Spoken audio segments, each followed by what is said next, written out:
আসসালামু আলাইকুম রহমতুল্লাহি ওয়া বারাকাতুহু। সম্মানিত দর্শক, ডক্টর মোহাম্মদ ইউনূসের সঙ্গে ডোনাল্ড ট্রাম্পের সম্পর্ক এবং বর্তমান অন্তর্বর্তীকালীন সরকারের সঙ্গে আমেরিকার যে সম্পর্ক, অর্থাৎ ট্রাম্প প্রশাসনের যে সম্পর্ক, এটি নিয়ে নানা রকম পক্ষ এবং বিপক্ষের কথা, মিথ অ্যান্ড ম্যাথোলজি চালু আছে।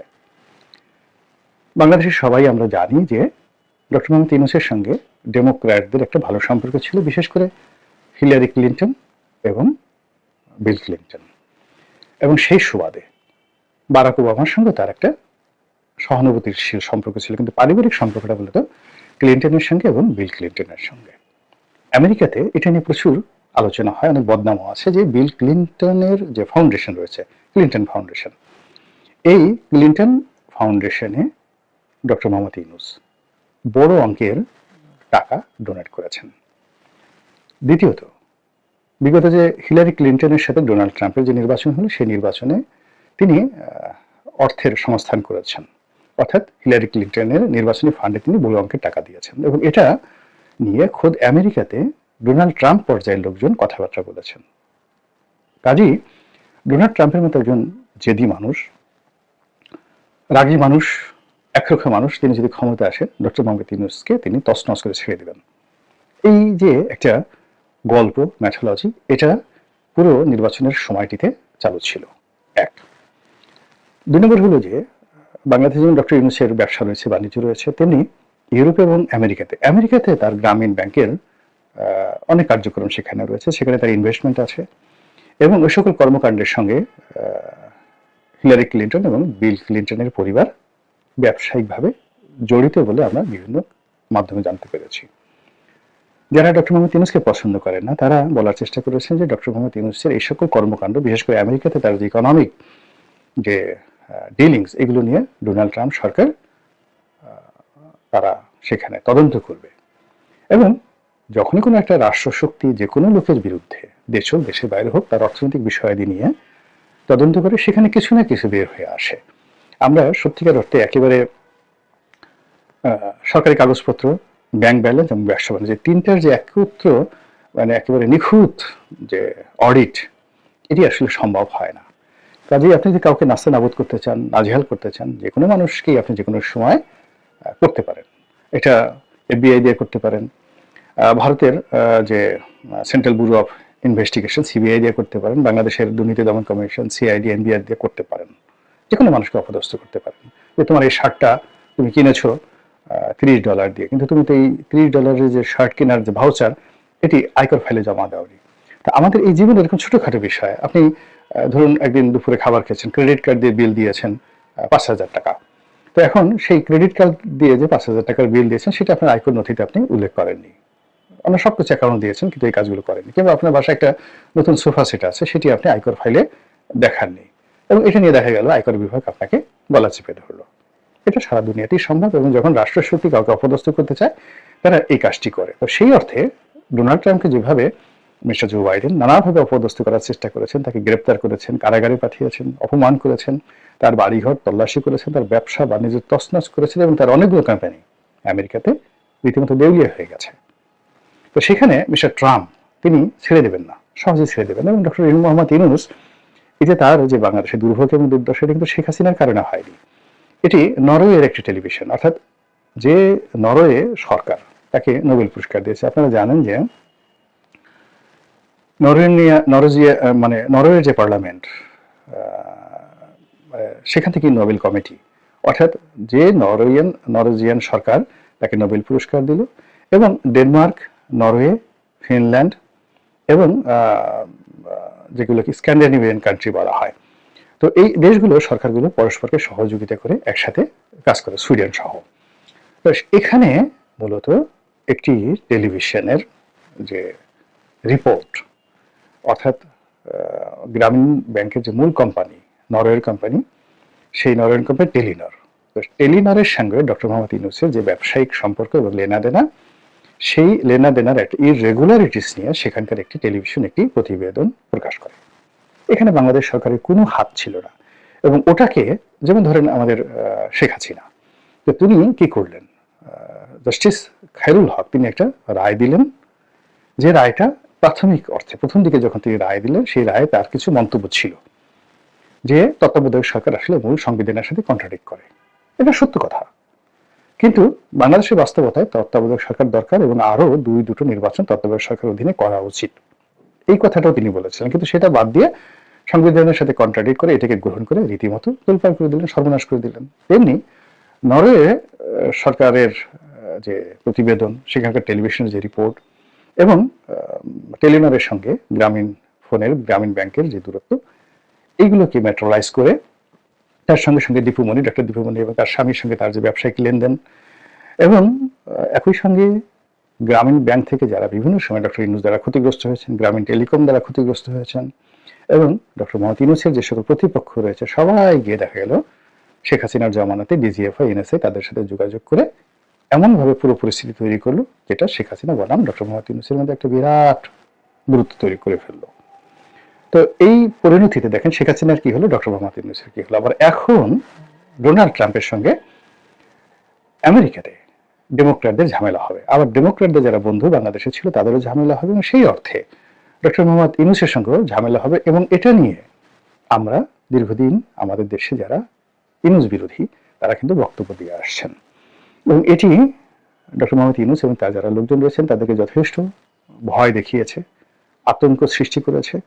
এবং এই আতঙ্কের প্রেক্ষিতে বিভিন্ন রকম যে প্রচারণা, শেখ হাসিনা স্টাইলে, হাসান মাহমুদ স্টাইলে, কিংবা মোহাম্মদ আরাফাত স্টাইলে, কিংবা ধরুন ছাত্রলীগ স্টাইলে, সুভাষ সিংহ রায় স্টাইলে, অথবা নিঝুম মজুমদার স্টাইলে ডক্টর মোহাম্মদ ইউনূসের যারা এই মুহূর্তে গদি মিডিয়া রয়েছে, অর্থাৎ কিছু মিডিয়া আছে যারা সবসময় ক্ষমতার চেয়ারকে কেন্দ্র করে রিভলভ করে। এবং খুবই লজ্জাকর ঘটনা, আমি খুব যাকে বলা হয় নিজের কাছে খুব ছোট মনে হয় নিজেকে, যে আমি এমন একটা দেশে জন্মগ্রহণ করেছি, এদেশের কোনো মানুষই ক্ষমতার বিরুদ্ধে দাঁড়াতে চায় না, তারপর সত্যের বিরুদ্ধে যেতে চায় না।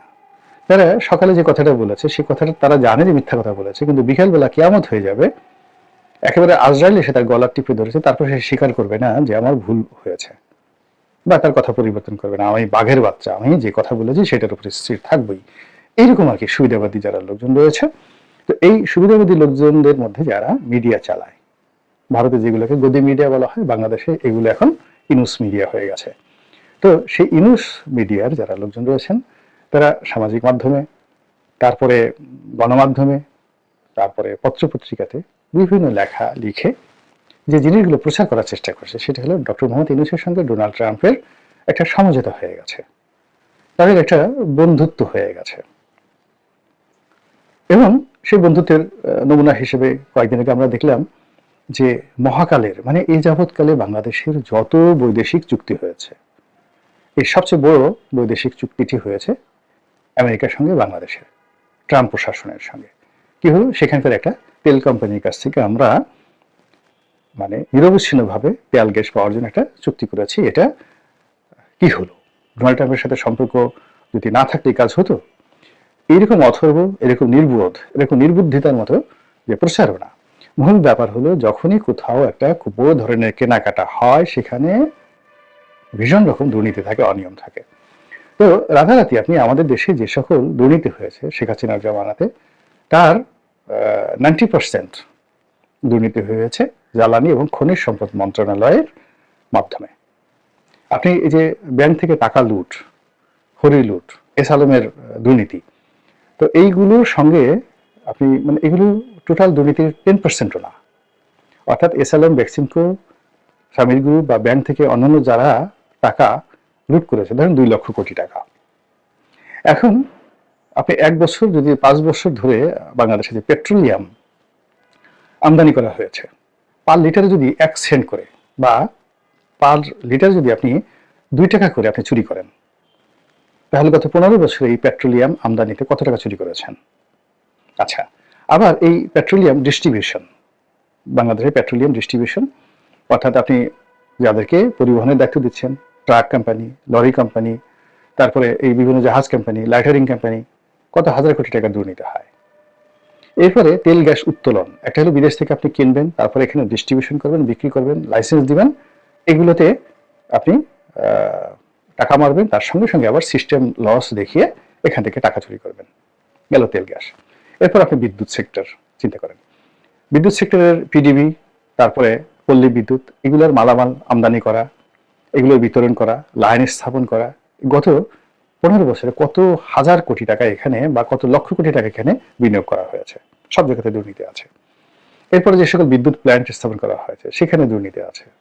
যে সকল খনিজ সম্পদ উত্তোলন করা হয়েছে, আমাদের তিতাস গ্যাস থেকে শুরু করে বিভিন্ন কূপে আমাদের লোকালি আমরা যে ইম্পোর্ট করি, মানে যেগুলো আমরা এখানে উত্তোলন করি, কিংবা বিদেশ থেকে আমরা যে ক্রুড অয়েল আনি, অপরিশোধিত তেল আনি, সেই অপরিশোধিত তেল এনে বাংলাদেশে যেগুলো রিফাইন করি, রিফাইন করার পর এখান থেকে যে ফার্নেস অয়েল বের হয়, এখান থেকে যে অকটেন বের হয়, সেখানে কি পরিমাণ দুর্নীতি হয়। মানে বাংলাদেশে যে এই রিফাইন করার পরে যে অকটেনগুলো তৈরি হয়, তারপরে শেষে অন্যান্য যে সকল পেট্রোলিয়াম বাই প্রোডাক্ট তৈরি হয়, এখানে যে দুর্নীতির পরিমাণ হাজার হাজার কোটি টাকা, এই হাজার হাজার কোটি টাকার সঙ্গে এস আলমের টাকার কোনো তুলনাই হয় না। এই জিনিসগুলো জ্বালানি এবং খনিজ সম্পদ মন্ত্রণালয় করেছে।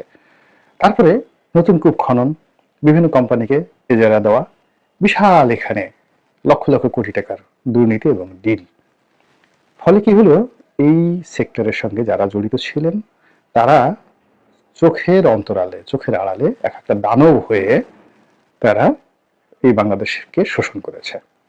এখন সেই এলএনজি, সেই গ্যাস, সেই তেল, তারপরে সবকিছু আপনি আমেরিকার একটা কোম্পানির সঙ্গে চুক্তি করবেন। তো কাজে সেখানে আপনার ট্রান্সপারেন্সি, সততা, সমস্ত কিছু কি পরিমাণ ঝুঁকির মধ্যে, এবং সেই কাজটি কোনো অবস্থাতেই এত সহজ নয়। এবং এটা এই বেকুবরা প্রচার করছে যে এই পুরো কাজটা ডক্টর মোহাম্মদ ইউনূস করছে। এখন যদি বলা হয় যে ঠিক আছে, শেখ হাসিনার জমানাতে যে রেট হয়েছে বা বর্তমান যে মার্কেট রয়েছে সে অনুযায়ী কিভাবে তাদের সাথে কি চুক্তি হয়েছে, এখন অনেকে বলছে কোনো চুক্তি হয়নি, অনেকে বলছে ট্রাম্প প্রশাসন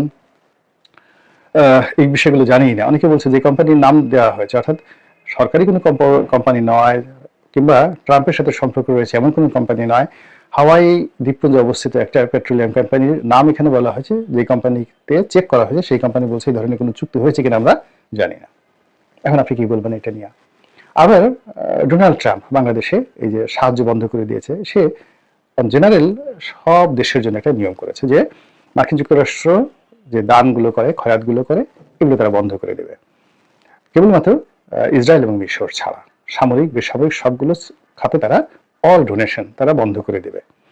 কেবলমাত্র যেখানে খাদ্য সহযোগিতা দেওয়া হচ্ছে, মানে অন্য টাকা লজিস্টিক হবে না, শুধুমাত্র খাবার যে দেওয়া হচ্ছে এগুলো তারা বন্ধ করেনি। এখন বাংলাদেশে রোহিঙ্গাদেরকে তারা বিভিন্নভাবে সাহায্য করে, সহযোগিতা করে। সেই সহযোগিতার মধ্যে তাদেরকে ফুড দেয়, খাবার দেয় এবং অন্যান্য জিনিসগুলো দেয়।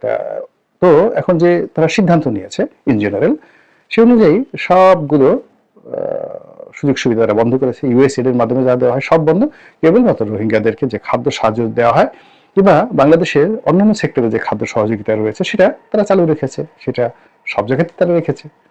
এটা নিয়ে ডক্টর মোহাম্মদ ইউনূসের যে গদ্দি মিডিয়া, ও মাই গড, কি সম্পর্ক তাদের, সেই সম্পর্কের মধ্যে তারা বলার চেষ্টা করছে যে তাদের সাথে তাদের বন্ধুত্ব হয়ে গেছে, they have got a very good signal, green signal.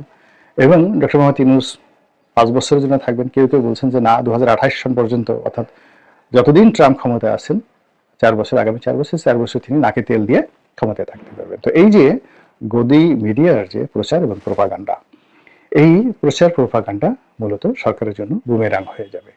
Sheikh হাসিনার জমানাতে অসংখ্য ডক্টরেট ডিগ্রি তিনি পেয়েছেন, অসংখ্য সার্টিফিকেট তার হাতে ছিল, অসংখ্য ভুয়া নিউজ আমরা দেখেছি। আমাদের জিডিপি এই পর্যায়ে, আমরা আজ সিঙ্গাপুর হয়ে যাই, কাল যাকে বলা হয় আমেরিকাকে ক্রস করে ফেলি, কানাডার সমান আমাদের অর্থনীতি, এরকম অসংখ্য কথা সেই শেখ হাসিনার মন্ত্রীরা বলেছে। এবং শেখ হাসিনার অর্থমন্ত্রী, তিনি নাকি দুনিয়ার সবচেয়ে সেরা এবং যাকে বলে সফল অর্থমন্ত্রী। শেখ হাসিনার বাংলাদেশ ব্যাংকের গভর্নর দুনিয়ার সেরা গভর্নর, এবং শেখ হাসিনা সারা পৃথিবীর শ্রেষ্ঠ শাসক, সারা পৃথিবীর সৎ শাসক, সবচেয়ে কর্মঠ শাসক। এরকম অসংখ্য ভাইব তৈরি করা হয়েছে, বাতাস দেওয়া হয়েছে, কিন্তু যখন প্রকৃতি ডাক দিয়েছে তিনি 1 মিনিটও কিন্তু সময় পাননি। আমি বুঝি না যে যারাই ক্ষমতায় যায়, ক্ষমতার চেয়ারে বসে, এই চেয়ারটার ঘূর্ণন, মানে এটি এত জোরে জোরে ঘুরে যে যিনি এই চেয়ারে বসে থাকেন তিনি কখনো বাস্তব অবস্থা বুঝতে পারেন না। কেন শেখ হাসিনার যে কারণে পতন হয়েছে, যে কারণে খালেদা জিয়ার পতন হয়েছে, যে কারণে এরশাদের পতন হয়েছে, কেন ডক্টর মোহাম্মদ ইউনূসের মতো একজন জ্ঞানী গুণী ব্যক্তিকে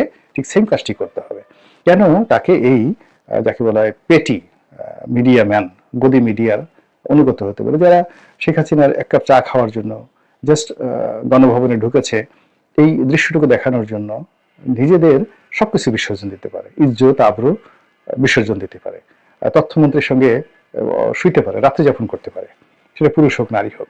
তো এই প্রকৃতির ক্যারেক্টারিস্টিক্সের যে লোকজন, তাদেরকে কেন ডক্টর মোহাম্মদ ইউনূসের লাগবে, এটা আমি মাথায় আমার আসে না।